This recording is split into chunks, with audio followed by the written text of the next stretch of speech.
Sports Illustrated here with Demetrious Johnson at the UFC 227 Media Day, and we've been talking to a lot of fighters about life after fighting. We had a long conversation with Cub Swanson about investing and messing around with the stock market. My cameraman, he's been trying to dabble in the investing stuff. I've been told that this is your bread and butter right now. Is this true? I mean, check today, you know, Apple just announced that they hit the 1 trillion cap, so Apple stock's at 206. I jumped in when it was like when it was 156, then I sold it because they're having a sell-off. I gained from that, and then the next thing you know, Apple went down. There was another kind of sell, not market crash, but a correction, I guess you can say. Jumped back in that Apple stock, and I was like, so I'm sitting pretty good right now. I'm up about almost 20%. So you're obviously, everyone knows you that you're obsessed with gaming, and you said you're very passionate about gaming. Is investing something that you're that passionate about too that people just don't know about? Yeah, what do you mean with gaming?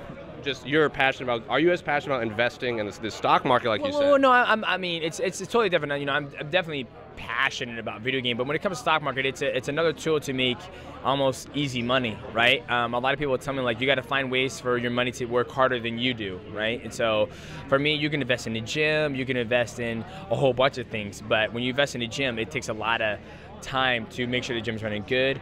And the stock market, all you do is you got to throw your money in, pick some stocks that you understand and you know and you like, and then just let the money do, and let you know, the economy, society do the rest for you. And Cub said that when he had a kid, he had to kind of dial it back on his investing because he had to figure out what would actually return for him. Yeah. Is that an accurate? 100%, 100%. You know, right now I'm out there searching for a YouTuber, a person who can cut my YouTube videos, and I'm like, okay, I'm only making $300. There's only a couple times I've only made $300 on a YouTube video. But then I'm like, okay, well, what would happen if I actually dumped some money into YouTube? Somebody, I pay them, you know, weekly or whatever to make YouTube, and I'm like, okay, well, if I pay a person $200 a video, next thing you know, they do a video every week. That's 2, 4, 6, 8. That's $800.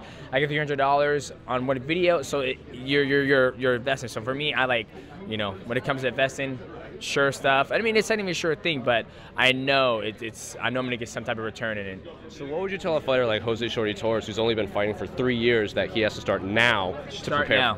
Start now, dude. Start now. Start investing in that man. I don't know if he has any children. Does he have any children? No, I don't even think he's married. Oh, he's not even married. Yeah, so you're single, married. Buy a house first. Buy a house.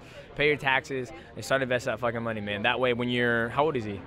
I think he's on closer to 25. 25? Yeah. 25 when you're 31, dude, and you invest that money at 6 years from now, you'll be a lot further ahead if you just let that money sit in the bank.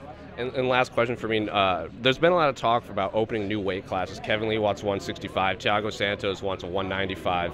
Are you in favor of that? Well, you're the lowest weight class as it is. Yeah, I mean, I understand those guys' point of view. I mean, that's where you just know how much bigger the other guy is compared to him, you know. There's nothing that says that, you know, he can't go 155, but then, you know, he doesn't want to fight guys that are super, super big. So, you know, I'm up for it. You know, there's so many fights going on back to back with the UFC. I'm sure they can accommodate it. And a lot of guys, you see guys like Michael Chiesa, Kevin Lee, one of them. True, hell, even Habib can go 165. But then again, you might see a lot of more people just jumping around everywhere. Thank you, sir. Thank you. Good luck on Saturday. Thank you. Say thank you.